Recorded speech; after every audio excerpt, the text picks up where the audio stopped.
사무엘상 8장입니다. 4절부터 9절까지 말씀을 같이 보도록 하겠습니다. 이스라엘 모든 장로가 모여 라마에 있는 사무엘에게 나아가서 그에게 이르되 보소서, 당신은 늙고 당신의 아들들은 당신의 행위를 따르지 아니하니 모든 나라와 같이 우리에게 왕을 세워 우리를 다스리게 하소서 한지라. 우리에게 왕을 주어 우리를 다스리게 하라 했을 때에 사무엘이 그것을 기뻐하지 아니하여 여호와께 기도하매 여호와께서 사무엘에게 이르시되 백성이 내게 한 말을 다 들으라. 이는 그들이 너를 버림이 아니요 나를 버려 자기들의 왕이 되지 못하게 함이니라. 내가 그들을 애굽에서 인도하여 낸 날부터 오늘까지 그들이 모든 행사로 나를 버리고 다른 신들을 섬김같이 내게도 그리하는도다. 그러므로 그들의 말을 듣되 너는 그들에게 엄히 경고하고 그들을 다스릴 왕의 제도를 가르치라. 아멘. 오늘 우리 담임 목사님께서 대한민국의 역사를 이렇게 쭉 말씀해 주시면서 하나님이 이 땅과 이 민족을 어떻게 축복하시고 또 우리나라를 정말 지극히 사랑하셔서 이 땅에 수많은 선교사들과 순교자들을 배출할 수 있도록 이 대한민국이 이토록 복을 받은 그런 민족이 되었다는 것을 목사님께서 말씀해 주셨습니다. 이스라엘의 역사를 보면 우리 한국의 역사와 굉장히 비슷한 것을 많이 볼 수 있습니다. 사실 이스라엘은 원래부터 왕이 있었던 것은 아니거든요. 우리가 알고 있는 것처럼 성경에 보면 이 창세기, 출애굽기, 또 레위기, 민수기, 신명기, 여호수아, 사사기까지 내용을 쭉 보면 왕이 없어요. 이스라엘은 왕이 없는 민족입니다. 태초에 하나님이 아담과 하와를 창조하셨을 때 그들에게 모든 축복을 다 주셨잖아요. 자유를 주셨습니다. 오늘 말씀해 주셨던 것처럼 진리가 너희를 자유롭게 하리라고 하셨는데 하나님이 인간에게 모든 자유의지를 주시고 모든 민족을, 모든 생물을 다스리고 정복하고 그것들을 생육하고 번성할 수 있도록 인간에게 모든 자유를 다 허락해 주셨습니다. 그래서 인간은 원래 어떤 것에 구속받거나 어떤 것에 의해서 강압적으로 통치를 받는 그런 모습으로 창조된 것이 아닙니다. 아담이 처음에 그 나무는 나무대로 또 짐승은 짐승대로 물고기는 물고기대로 이름을 다 붙였잖아요. 너는 사과나무, 너는 느티나무, 너는 살구나무, 그리고 너는 도미하고, 너는 광어하고, 너는 우럭하고, 그리고 너는 사자라고 부르고, 너는 호랑이라고 부르고, 너는 토끼라고 부르고 이렇게 아담이 다 자기가 짓는 대로 이름이 다 되었습니다. 그러니까 하나님은 아담과 하와에게 자유를 주시고 이 모든 우주 만물을 다 다스리고 통치할 수 있는 축복을 허락하셨습니다. 이것이 인간의 원래 근본의 모습이고요. 그래서 인간은 자유의지를 가지고 이 땅의 모든 것들을 정복하고 다스릴 수 있는 축복을 가지고 있었습니다. 그런데 마귀가 그것을 빼앗겨 버렸죠. 마귀가 인간이 하나님의 명령을 어기고 선악과를 따먹음으로 인해서 하나님이 인간에게 주셨던 자유를 마귀에게 박탈당하게 됩니다. 그때부터 인간이 누구의 종이 되었죠? 마귀의 종이 되었습니다. 그래서 마귀가 시키는 대로, 귀신이 시키는 대로 이렇게 그곳에 복종하면서 그 앞에 절하고 그 앞에 우상 숭배했던 그 이스라엘 백성들 하나님이 굉장히 노여워하셨습니다. 그래서 인간에게 하나님은 이 자유를 주시고 이 모든 자유를 다스릴 수 있는 축복을 주셨음에도 불구하고 인간은 마귀에게 종로로 탈 수밖에 없는 운명이 되어서 그 마귀를 섬기고 그 마귀 앞에 절할 수밖에 없는 그런 본질상 진노의 자녀로 살아갈 수밖에 없게 되었습니다. 그런데 아담과 하와를 통해서 낳은 아들이 가인과 아벨이었죠. 그런데 가인이 아벨을 죽여버렸고 그 가인의 동생이었던 셋이 태어나서 이 땅과 이 모든 민족들은 셋의 후손으로 다 이렇게 태어나게 되었습니다. 가인의 후손과 셋의 후손으로 나뉘어지게 되었죠. 그런데 가인의 후손은 계속 끊임없이 우상을 숭배했고 셋의 후손은 하나님을 섬겼습니다. 그리고 나서 믿음의 조상 노아가 나왔고 노아의 후손이었던 또 아브라함이 이렇게 나오게 되었습니다. 그때만 하더라도 인간에게 왕이 없었습니다. 이 땅과 이 민족의 왕이 없었던 때였죠. 족장 시대라고 이야기합니다. 창조 시대를 거쳐서 아브라함으로부터 이제 족장 시대가 시작되어지고 그 족장 시대였던 아브라함, 이삭, 야곱, 요셉을 거쳐서 이스라엘 백성들이 애굽의 종로를 타면서 이제 그 노예 시대를 살게 되죠. 그러니까 창조 시대를 거쳐서 족장 시대를 거쳐서 노예 시대로 들어가게 됩니다. 그래서 노예 생활을 400년 동안 한 다음에 하나님이 모세를 부르셔서 이스라엘 백성들을 이끌어내시고 가나안 땅으로 들어가게 하시는데 그 이후로 이스라엘은 사사 시대가 되어집니다. 그러니까 사사라고 하는 것은 뭐냐면 백성들의 억울한 일을 재판할 수 있는 재판관의 역할도 하고 전쟁이 일어나면 같이 싸워서 이길 수 있는 장수 역할도 하는 그런 사람이 사사라고 하는데요. 그래서 사사가 12명이 사사기에 보면 12명의 사사가 세워집니다. 그래서 사사 시대를 통해서 하나님이 사사를 세우시고 그 사사들을 통해서 백성들의 억울한 것을 재판하고 또 수많은 외세의 침략 가운데서 싸워서 장수로서 함께 싸울 수 있는 그런 사사들이 시대마다 계속 세워지게 되는데요. 이 사사는 왕하고는 다른 개념입니다. 사사는 하나님 앞에 제사를 드리는 제사장의 역할도 했고 또 판결을 할 수 있는 재판관의 역할도 했고 또 때로는 싸워서 승리할 수 있는 장수의 역할도 했기 때문에 이 사사는 왕하고는 굉장히 다른 역할을 했던 사람입니다. 왕은 절대 복종이지만 이 사사들은 복종의 대상이 그 숭배의 대상이 절대 아니었습니다. 그런 역할의 분담의 차이였을 뿐이죠. 그런데 그 사사 시대가 끝나고 나서 드디어 이제 왕정 시대가 도래하게 됩니다. 이스라엘은 원래 왕이 없었습니다. 그런데 사무엘이 마지막 사사로 이제 마지막 선지자 마지막 사사로 활동을 하고 나서 사무엘이 다 나이가 많아서 이제 늙어서 죽을 때가 되니까 이 사무엘의 아들도 형편없거든요. 사무엘의 아들도 양아치였습니다. 그래서 이스라엘 백성들이 사무엘을 그때까지는 그래도 사사로 섬기고 있었는데 사무엘이 죽을 때가 되니까 우리도 다른 나라처럼 왕을 주십시오. 우리도 왕을 세우게 해주십시오. 라고 이야기를 한 겁니다. 그래서 사무엘이 그 말을 듣고 기분이 나빴어요. 왜 기분이 나빴을까요? 이스라엘 백성들에게는 왕이 필요 없었거든요. 왜? 우리의 영원한 왕이신 여호와 하나님이 계시기 때문에 그 백성들에게 왕이 필요 없었습니다. 그런데 이스라엘 백성들은 눈에 보여지는 왕을 끊임없이 원했습니다. 눈에 보이는 왕을 계속 요구했습니다. 그래서 이스라엘 백성들이 사무엘에게 우리에도 왕 달라, 왕 주세요, 왕 주세요 한 겁니다. 그래서 사무엘이 하나님께 나아가서 애통하면서 기도했어요. 하나님, 이 백성들이 왕을 달라고 하는데 어떻게 합니까? 라고 하니까 하나님께서 사무엘에게 뭐라고 하셨습니까? 7절 말씀에 여호와께서 사무엘에게 이르시되 백성이 내게 한 말을 다 들으라. 이는 그들이 너를 버림이 아니요 나를 버려 자기들의 왕이 되지 못하게 함이니라 라고 말씀했습니다. 이스라엘 백성들이 하나님을 왕으로 섬기지 못하겠다는 것이죠. 하나님이 왕이 될 수 없으니까 눈에 보여지는 우리에게 정말 강하고 우리의 통솔력 있고 리더십 있는 그런 왕을 우리에게 주십시오 라고 요구를 했던 겁니다. 그래서 하나님은 그들이 너를 버린 것이 아니라 나를 버린 것이다 라고 말씀하신 것이죠. 우리가 하나님을 섬기고 하나님을 예배한다고 하지만 우리는 끊임없이 우리들 안에서 어떠한 영웅을 계속 바라고 원하고 있습니다. 우리도 알게 모르게 이 땅에 대통령을 선출하고 또 이 땅에 국회의원들을 선출하죠. 다음 내년에 이제 국회의원 선출을 한다고 하는데 전 세계 많은 사람들은요 자기 나름대로의 자기를 다스려주고 자기를 잘 이끌어줄 수 있는 리더를 원하고 있습니다. 성도들도 마찬가지죠. 좋은 말씀을 해주고 또 강력한 이 하나님의 말씀을 가지고 이끌어줄 수 있는 목회자를 원하고 또 설교자를 원합니다. 그래서 우리가 우리 스스로 우리의 힘으로 할 수 없다는 것을 너무 잘 알고 있기 때문에 눈에 보여지는 뭔가 우리에게 영향을 줄 수 있는 그런 리더를 우리는 끊임없이 요구하고 있어요.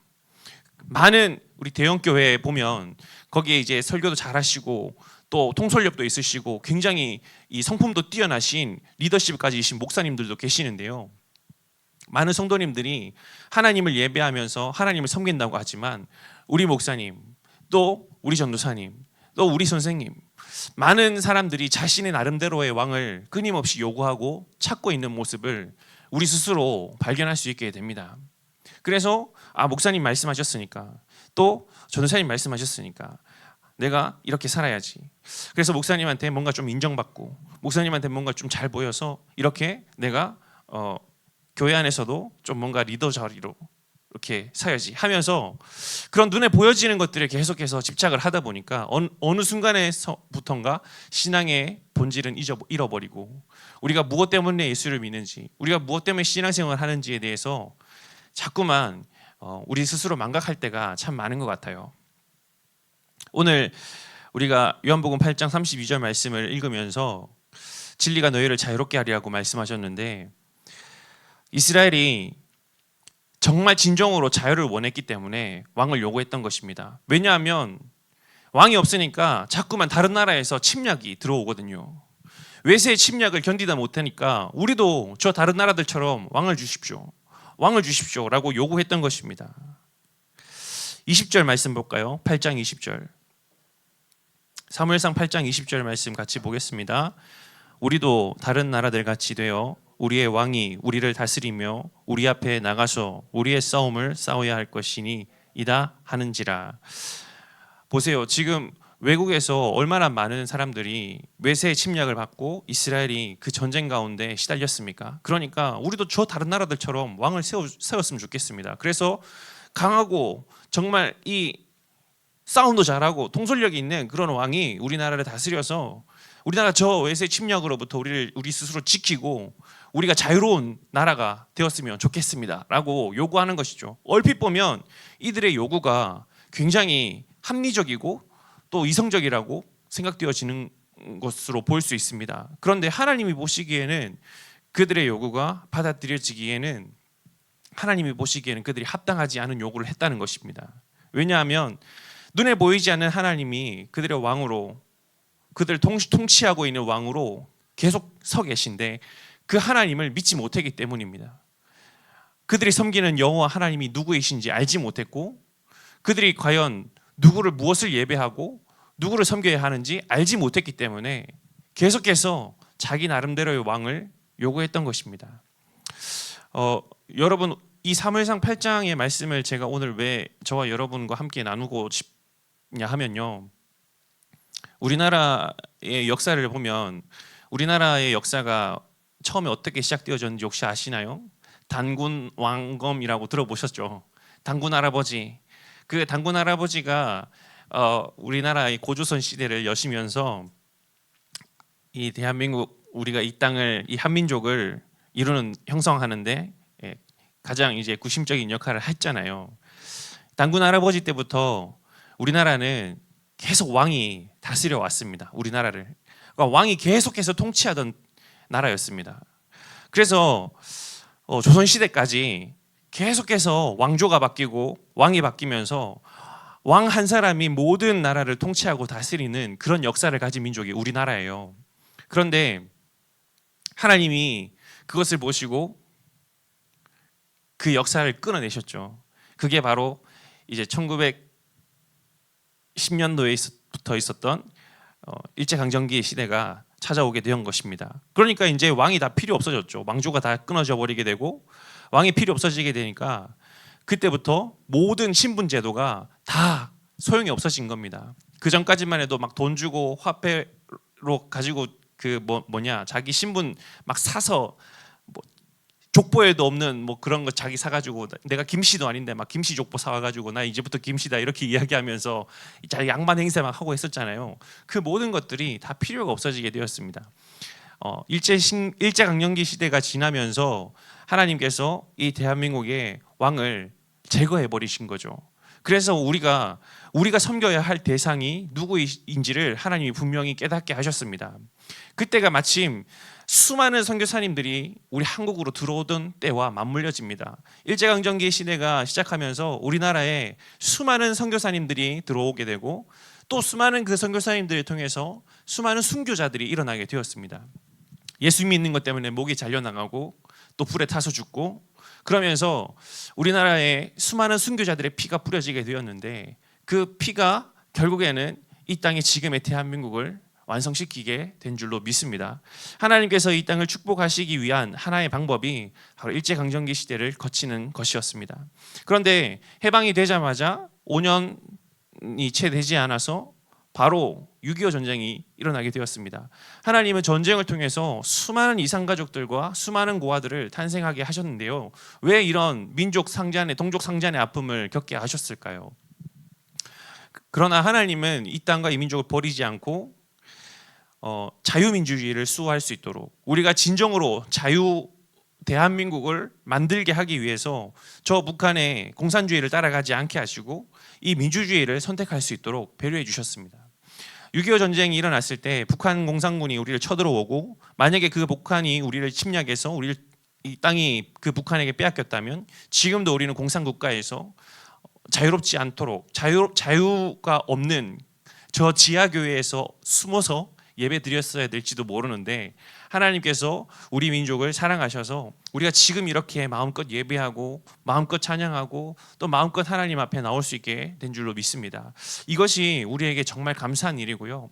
하나님은 언제든지 우리에게 참된 왕이 되시고자 하고, 하나님은 우리를 다스리고 통치하시기를 원하시는데, 우리의 마음과 우리의 생각은 끊임없이 우리의 왕을 요구하고 있습니다. 지금 이 순간에도 우리는 다른 왕을 하나님 앞에 요구하고 있는 건지도 모르죠. 뭔가 눈에 띄는 지도자가 필요하고, 뭔가 우리를 이끌어갈 수 있는 그런 통솔력 있는 리더가 필요하고, 우리에게 정말 말씀을 잘 선포해 줄 수 있는 그런 뛰어난 설교자가 필요한 것이 아닙니다.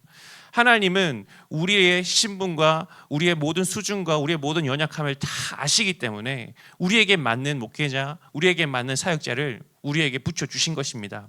그래서 하나님은 내가 왕이다, 내가 너희를 다스리고 통치하는 진정한 왕이다 라는 것을 우리에게 깨닫게 하고 계십니다. 그래서 오늘 우리 청년들이 함께 이 말씀을 통해서 누가 우리의 왕인가, 우리의 진정한 왕이 누구이신가, 이 말씀을 깨닫고 우리가 끝까지 섬겨야 할 대상이 분명해지는 시간이 되기를 원합니다. 그래서 이스라엘 백성들의 그 간곡한 요구와 부탁에 하나님은 들어주시잖아요. 야, 그래, 너네들이 원하는 대로 해, 그래, 왕 세워, 이러면서 그 이스라엘 초대 왕을 세우시는데, 그게 누구였죠? 사울 왕이었습니다. 사울 왕을 세우셨는데, 하나님은 사울 왕을 이스라엘 초대 왕으로 세우시면서 그들에게 필요한 제도와 법도를 마련해 주셨는데요. 그러면 왕을 세우셨다면 하나님이 원하시지 않았지만 이스라엘 백성들이 요구해서 왕을 결국에는 세웠습니다. 그러면 그 나라가 망해야 되는 건가요? 하나님은 그 나라를 결코 망하게 하지 않았습니다. 하나님은 이스라엘의 백성들의 요구를 들어주시고 또 그 나라의 그 방법과 그 제도를 사용하시면서 이스라엘을 끊임없이 보호하시고 인도해 주셨던 것입니다. 저와 여러분이 하나님 앞에 옳지 않은 것을 요구하고 때로는 다른 길로 걸어갈 수도 있습니다. 그러나 하나님은 끝까지 우리를 포기하지 않으시고, 우리가 요구한 대로, 또 때로는 우리가 다른 길로 걸어갈 때에도, 우리가 세상의 것을 요구한다고 할 때에도 하나님은 그 요구를 들어주시면서까지도 하나님의 방법을 끝까지 포기하지 않으시고 끝까지 우리를 인도해 주시고 우리를 지키시고 보호해 주시는 자비하신 하나님이신 줄 믿습니다. 그 하나님의 은혜를 우리가 한 주 동안 기억하시면서 정말 내가 올바로 섬겨야 할 나의 참된 왕이 바로 하나님이심을 고백하는 저와 우리 모든 청년들 되시기를 축복합니다. 우리 안에 이 최고의 영웅, 우리가 요구하는 그런 영웅이 아니라 하나님이 우리 안에 진정한 영웅이 되었으면 좋겠습니다. 우리 청년들 중에 그 마블이나 뭐 이런 그 액션 영화 좋아하는 청년들 많으시죠? 뭐 어벤져스, 또 뭐가 있을까요? 뭐 영웅 히어로물들 많이 있잖아요. 영화들, 그런 영화들 많이 있잖아요. 그런 영화들 참 좋아하는데 많은 사람들이 왜 그런 히어로물들을 좋아하는지 아십니까? 영웅 심리라고 해야 되나요? 우리 스스로도 나도 저런 영웅이 되고 싶다, 나도 저런 세상에 뭔가 주목을 받고 뭔가 세상에서 유익한 일을 할 수 있는 영웅이 되고 싶다 하는 그런 마음이 우리 안에 간절하기 때문에 그렇습니다. 그래서 자신의 어떤 그 뭐죠? 갑자기 단어가 생각이 안 나네요. 자기 만족인 거죠. 결국에는 자기 스스로 그 영웅이 되고자 하는 그 자기의 어떤 요구가 그 영화를 통해서 대리만족되어지기 때문에 그런 영화들을 계속해서 좋아하고 또 찾아보는 것일 수도 있습니다. 그러니까 모든 사람들이 다 그런 것 같아요. 나도 영웅이 되고 싶다. 나에게도 영웅이 필요하다 하는 그런 생각과 심리 때문에 많은 사람들이 영웅을 찾고 있습니다. 지금 이 순간에도 영웅을 찾고 있습니다. 여러분, 지금 대통령이 윤석열 대통령인데 사실 우리가 이 대통령을 보면서도 우리가 투표해서 뽑은 대통령이지만 잘못하면 막 욕하잖아요. 또 좀 잘하면은 그래 뭐 당연히 우리 대통령이니까 잘해야지 하면서 지켜 세워주고, 조금만 못하면 또 막 욕하고, 그런 우리의 심리가 다 여기서 이제 시작되어지는 것입니다. 우리 안에 진정한 영웅이 이 세상의 지도자, 또 교회 안에 좋은 훌륭한 지도자들도 참 많이 있지만 우리 안에 진정한 지도자는, 우리의 진정한 왕은 바로 여호와 하나님이십니다. 그 사실이 저와 여러분에게 날마다 고백되어지고, 오늘 내가 혹시라도 오늘 나에게 하나님 외에 다른 영웅을 바라보고 있다면, 하나님 외에 다른 왕을 섬기고 있다면 그 모든 왕들을 다 내려놓으시고 오직 여호와 하나님만 섬기기로 작정하고 결단하는 그런 저와 여러분들 되시기를 축복합니다. 기도하겠습니다. 하나님 아버지, 감사합니다. 그리스도께서 우리에게 참 자유를 주시고 우리 안에 영원한 생명을 허락하셔서 더 이상 마귀의 종으로 고통당하지 아니하고 하나님의 자녀로 이 땅에 참 평안과 자유를 회복할 수 있도록 은혜 베풀어 주신 것 감사합니다. 특별히 이 대한민국을 하나님이 축복하여 주셔서 수많은 외세의 침략과 또 민족의 아픔들을 가지고 있었으나 하나님께서 우리나라를 정말 하나님 섬기는 국가로 삼아 주셔서 우리가 지금 오늘 이 시간에도 하나님을 마음껏 예배하고 찬양할 수 있도록 인도해 주신 은혜에 감사와 영광을 올려드립니다. 이제 우리의 참된 지도자, 우리의 참된 왕, 우리의 참된 영웅이 누구이신지를 분명히 깨달아 아는 청년들이 되게 하여 주시옵소서. 세상에 많은 지도자, 또 훌륭한 설교자들이 있고 또 훌륭한 리더들이 있지만 우리가 그들을 따라가지 아니하고 오직 여호와 하나님만 섬기며 하나님의 음성에만 귀를 기울이고 말씀 앞에 믿음으로 반응할 수 있는 우리 모든 청년들 다 될 수 있도록 축복하여 주시옵소서. 이제는 모든 문제 해결자, 만왕의 왕이요 만주의 주가 되신 우리 구주 예수 그리스도의 크신 은혜와 하나님 아버지의 무한하신 사랑과 성령님의 내주 인도 역사 충만 위로 교통하심이 하나님을 섬기며 우리의 진정한 왕이신 여호와 하나님을 바라보기 원하는 우리 모든 청년들에게 이제로부터 영원토록 함께 계실지어다. 아멘. 감사합니다. 수고하셨습니다.